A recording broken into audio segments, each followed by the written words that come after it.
O Museu Louvre é um conjunto de palácio que abriga o maior museu do mundo, abrigando mais de 8 mil anos de história da arte. Localizado no bairro central de Paris, entre o Rio Corri e os rios Sena, o Jardim das Tulírias. O Louvre nasceu por volta do ano de 1200 como fortaleza do rei Felipe Augusto, contra as invasões dos romanos e dos ingleses. E a partir de 1394 ficou sob posse do rei Charles V e ficou sendo o Palácio da Realeza. Por isso, toda a fortaleza foi demolida e no seu terreno foi erguida, por ordem de Francisco I, foi construído um grande palácio com um grande pátio quadrilável, o Curaré.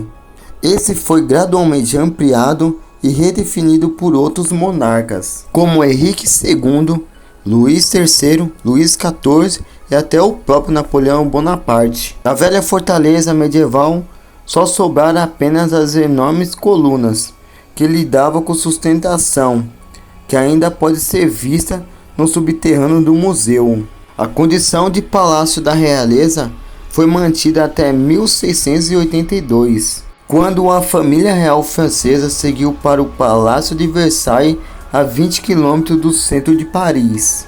O Museu do Louvre só se transformou em museu na efervescência da Revolução Francesa, ou apropriadamente em agosto de 1793. Nessa época, apenas o Salão Carré e a Grande Galerie foi aberta para o público, no mesmo da era executando Luís XVI e sua esposa Maria Antonieta, chegando ao fim um grande mandato da monarquia francesa. A entrada simbólica do museu é um arco do carrossel, arquitetado e feito sob o comando de Napoleão Bonaparte. E no local, estátuas de várias celebridades estão espalhadas por toda parte do pátio do museu. E Luís XIV, rei da França, por 72 anos, é simbolizado nessa estátua em preste feita de puro bronze. E apesar de alterações anteriores e durante o reinado de Luís XIV, que o Louvre alcançou as suas feições atuais. A última modificação na arquitetura do Louvre aconteceu em 1989, por ordem do ministro François Mitterrand.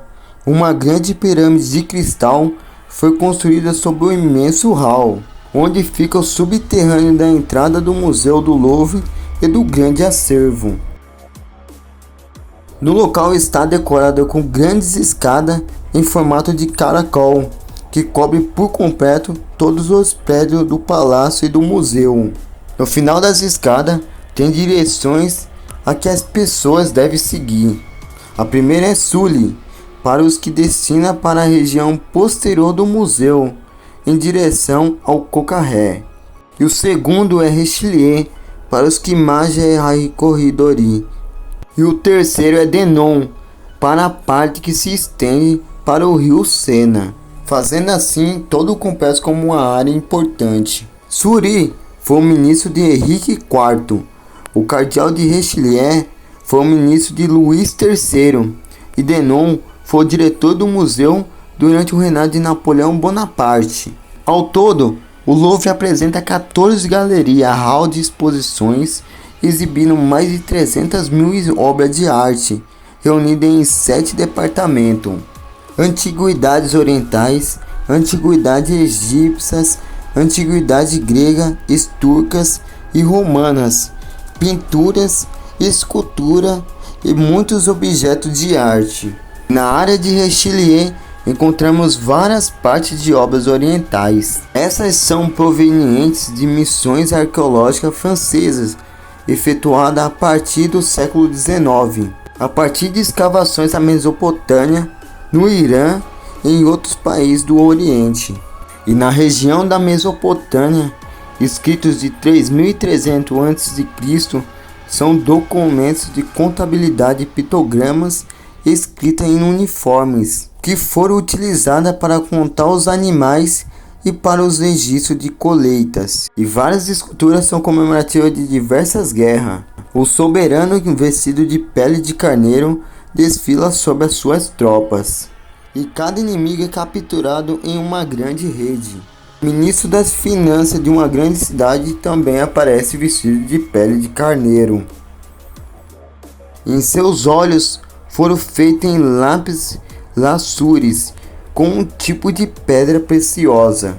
E no século 18 a.C., Hammurabi, rei da Babilônia, pôs toda a sua autoridade por toda a Mesopotâmia, colocando o Código de Hammurabi, denominando Lei do Olho por Olho.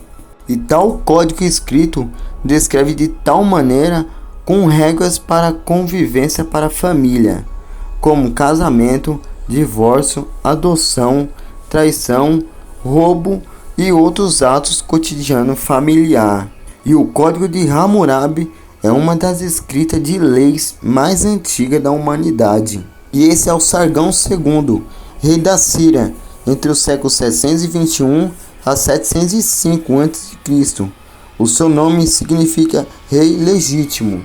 As portas do seu palácio eram protegidas por touros com cabeça de humanos, e havia gigantes enormes com força para degolar leões e expor a força e o vigor do seu rei. E assim eram as figuras que ornamentavam e personificações dos atos e dos corredores ao longo de 2 quilômetros do palácio, e cortejava povos vencedores de grandes batalhas. E na área de Sole também exibe obras e estruturas oriental. E todas essas obras foram talhadas provenientes de escavações feitas pelo próprio museu. No final do século XIX em Suzá. Suzá foi o capitão do rei Dario I da Mesopotâmia. No final do século XVI a.C., o rei Dario I mandou eleger outro palácio em Persépolis para ser a sede da sua capital religiosa. E é assim que segue a história do museu. Contada de geração em geração, o museu teve sua história. Hoje conhecemos como o Museu do Louvre. Espero que vocês tenham gostado desse vídeo. O vídeo vai chegando até o fim. Se você chegou até aqui, já deixa aquele meu muito obrigado. E não deixe de se inscrever no canal e ativar as notificações. Deixa o seu like. Até a próxima. Aquele abraço.